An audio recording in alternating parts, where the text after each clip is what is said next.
हमारे मीडिया बंधुओं को सबसे पहले तो मैं बधाई देना चाहता हूं कि आपने निष्पक्षता के साथ में अंता उपचुनाव को कवर किया और अंता की जनता को सैल्यूट करना चाहता हूं, प्रणाम करना चाहता हूं कि उन्होंने कांग्रेस पार्टी को 70,000 वोट दिए और 16,000 के लगभग 15,000 से भी ज्यादा यानी 16,000 के लगभग वोटों से जिताया है। अंता की जनता को धन्यवाद। प्रमोद जैन भाया हमारे उम्मीदवार, उनको बधाई। हमारे कांग्रेस के तमाम कार्यकर्ताओं को सैल्यूट, धन्यवाद कि जिन्होंने दिन रात मेहनत की। और इस सरकार का 2 साल का ये टेस्ट था।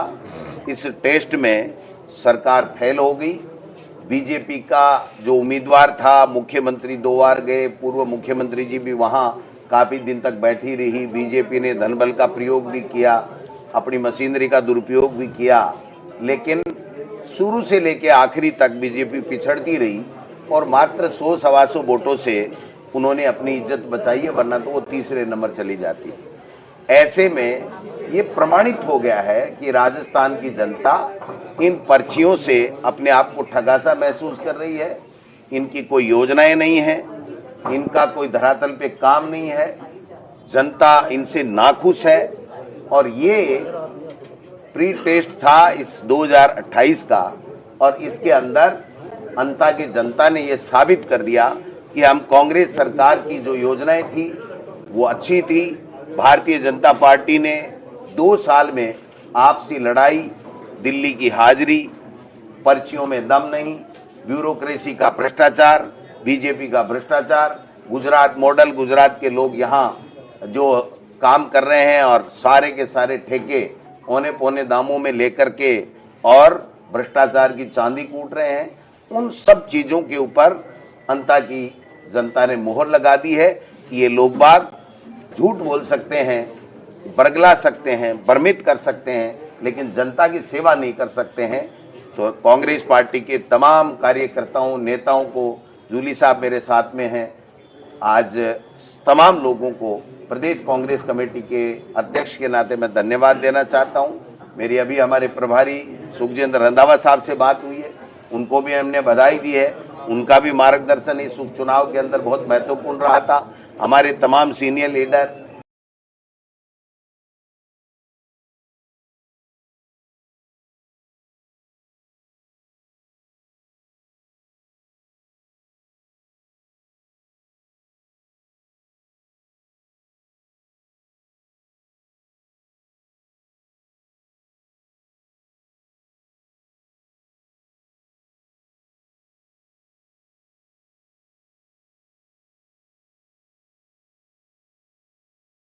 चाहे वो अशोक गहलोत जी हों, चाहे सचिन पायलट जी हों, जूली साहब हों, मंत्रिमंडल, देखिए मंत्रिमंडल पूरा बैठा था।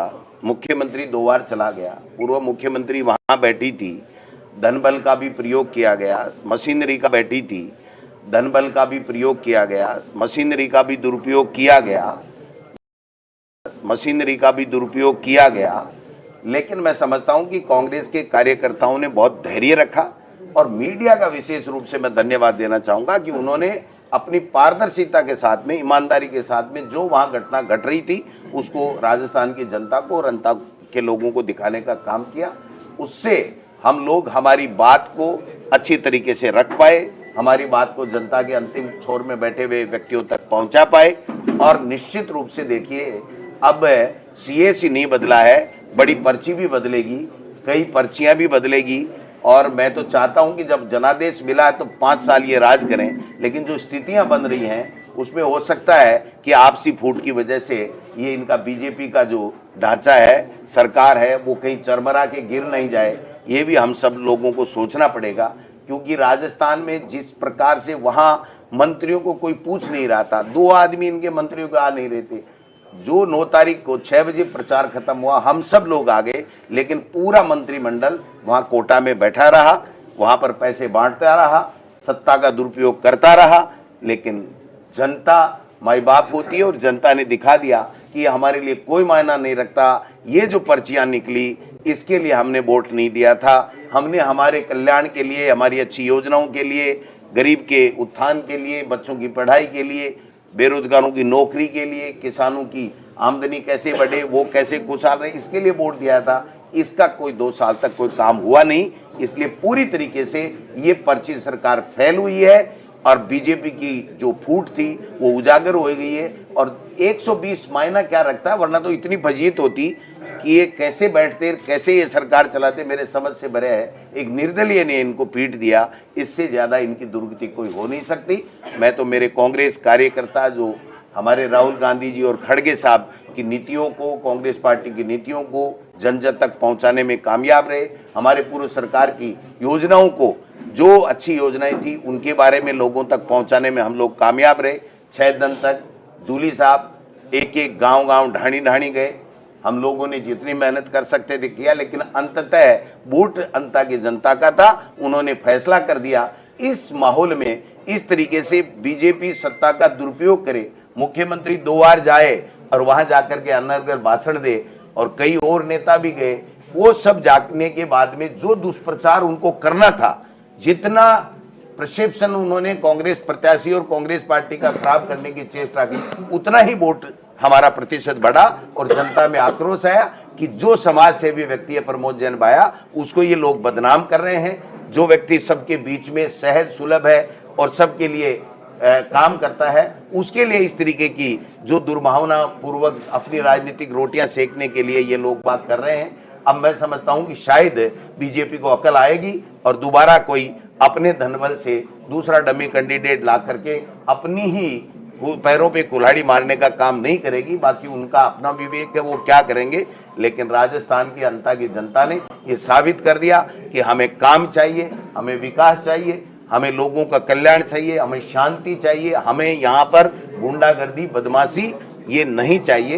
ये अंता की जनता ने इस उपचुनाव में साबित कर दिया। कहीं ना कहीं कांग्रेस को फायदा मिला है वोट चोरी के मुद्दे को लेकर। देखिए, निश्चित रूप से वोट चोरी का जो मुद्दा है और हमारे कार्यकर्ता इस पे सजग हो गए और एक एक वोट को उन्होंने जाकर के टच किया और इनको फर्जी वोट, इन्होंने सत्ता का दुरुपयोग किया, उसका भी डट के मुकाबला किया।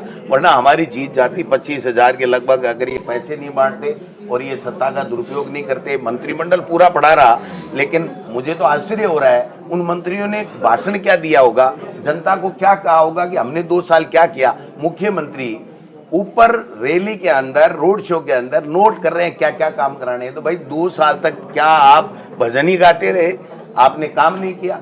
मुख्यमंत्री वसुंधरा जी उनको तब नोट करा रही है जब वो ये दिखा रही थी कि मुख्यमंत्री जी आपने कुछ नहीं किया, ये जनता की समस्याएं थी जो आपने की नहीं है। इससे ये और ज्यादा प्रमाणित हो गया कि न वसुंधरा जी की मानी गई सरकार में, न मुख्यमंत्री की चली, न उनका कोई विजन था कि लोगों के काम करें। तो जनता ने बता दिया कि भाई तुम जाओ 2028 की तैयारी करो और कांग्रेस पार्टी को आने दो, जिसने बहुत अच्छे काम किए हैं। और जो राहुल गांधी और खड़गे साहब हमारी बात जो आवाज उठाते हैं, हमारी समस्याओं के समाधान के लिए लड़ाई लड़ते हैं, इसलिए जो विपक्ष का जो हमारा रोल था 2 साल में, वो भी जूली साहब के नेतृत्व में हमने विधानसभा में भी अच्छा किया। हमारे सारे सीनियर लीडर सब कांग्रेस एकजुटता के साथ में चुनाव लड़ी है और कार्यकर्ताओं ने मेहनत की है। प्रमोद जैन भाई की अच्छी छवि थी और सरकार पूरी तरीके से 100% फेल हो गई है पर्ची सरकार, इसलिए ये परिणाम जो आया। आपको फायदा हुआ, नुकसान क्या? वो अपना चुनाव लड़ रहा था, हमारे फायदे के लिए थोड़ी लड़ रहा था। वो तो 120 वोट अगर और कम हो जाते तो बीजेपी की तो इतनी दुर्गति होती कि वो मुंह दिखाने लायक नहीं रहते।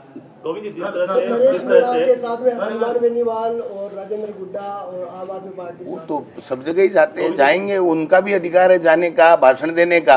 लेकिन जनता किसको स्वीकार कर रही है? जनता अनर्गल बयानबाजी को नहीं स्वीकार करती। जनता चाहती है हमारे लिए आप क्या विजन लेकर के आए और 2 साल आपने क्या किया, वो चीजें सरकार से पूछ रहे थे, वो सरकार बताने में फैल रही।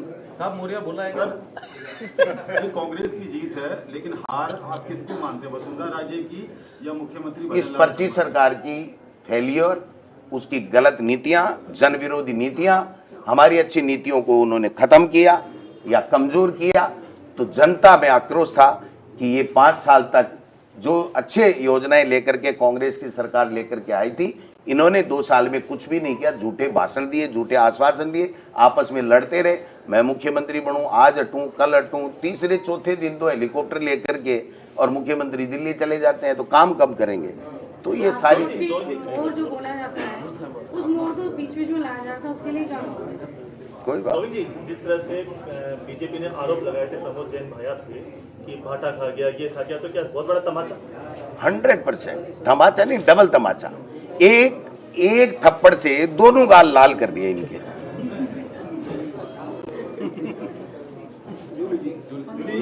जूली साहब, जूली देखिए फाइल गांव का दौरा किया